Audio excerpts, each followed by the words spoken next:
किस कंधा के राज की ओर से तुम ही रहे हो।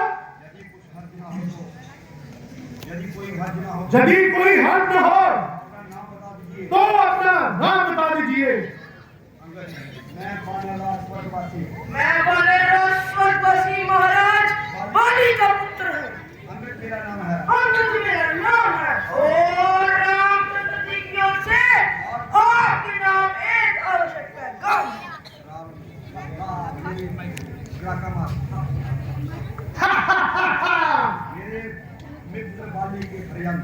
मेरे मित्र बाली के पर्यंत कहीं आपके मजाल तो नंद है, कहीं आपके मजाल तो बदल के।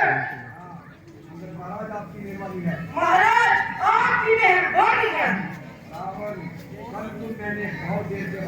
परंतु मैंने बहुत देर के बाद अभी तेरी शक्ल पहचानी है। मुझे इस बात की हैरानी है ये तूने नीच काम करने की कब से ठानी है। आप मुझे कुछ भी कहे, मैं नीच अथवा प्रतीक के कहने का कब पूरा मानता हूँ, बल्कि इन सब बातों को सहन करता हुआ आपको समझाना अपना कर्तव्य डालता हूँ। क्योंकि आपके मुश्किल में न केवल गहरे संबंध ही है, बल्कि एक दूसरे के मेहरबान भी रह चुके हैं। और जहाँ तक मुझे ज्ञात है आप उनके यहाँ कुछ काल तक एक खास मेहमान भी रह चुके हैं। इसी प्रेम के कारण ही मुझे आपसे इतनी हमदर्दी है। अस्तु भी हनुमान जी के द्वारा आपको बारी आपका रावण मेरे पास इतना समय नहीं कि मैं तेरी लक्ष्यवादी सुनूं। जो मैं फजूल की तेरी बकवास सुनूं। जो भी उपाय है, जो भी कहना चाहते हो, जल्दी कहो। मुझको श्री रामचंद्र जी ने भेजा।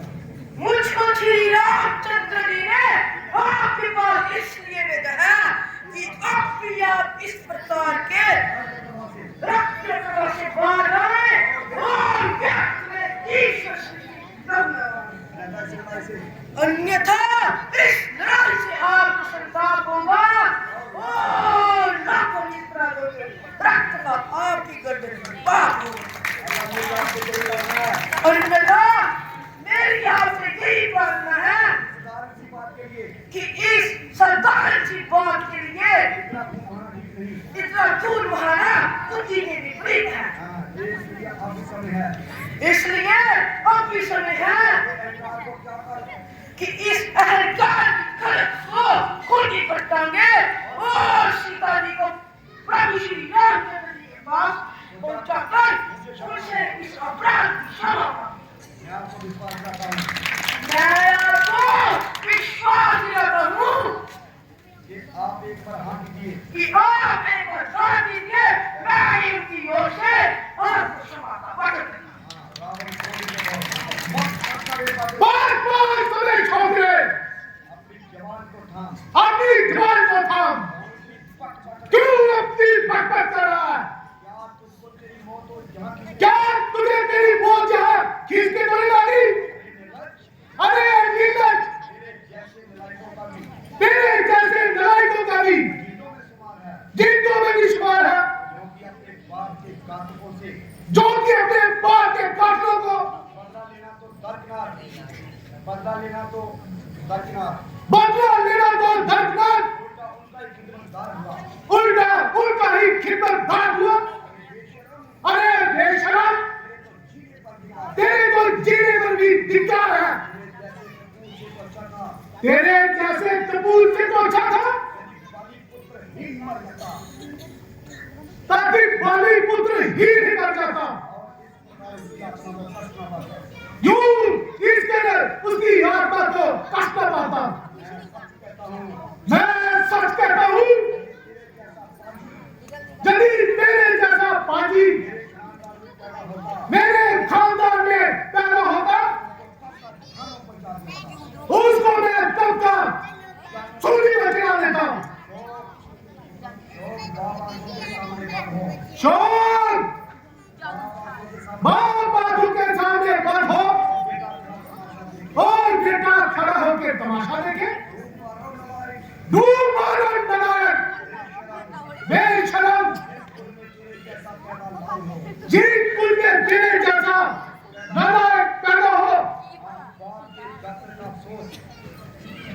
अभिमानी रावण अरे लो अभिमानी रावण, वास्तव में ये तेरा कसूर नहीं, बल्कि ईश्वर को अपने कुल संसार में ही रखना मंजूर नहीं।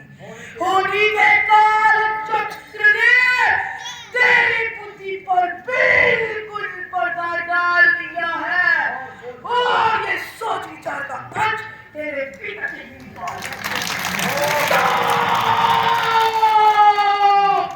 कि मेरा यहाँ आना ही बेफायदा हुआ। वक्त है, अब भी समझ जा क्यों वक्त का फायदा हुआ।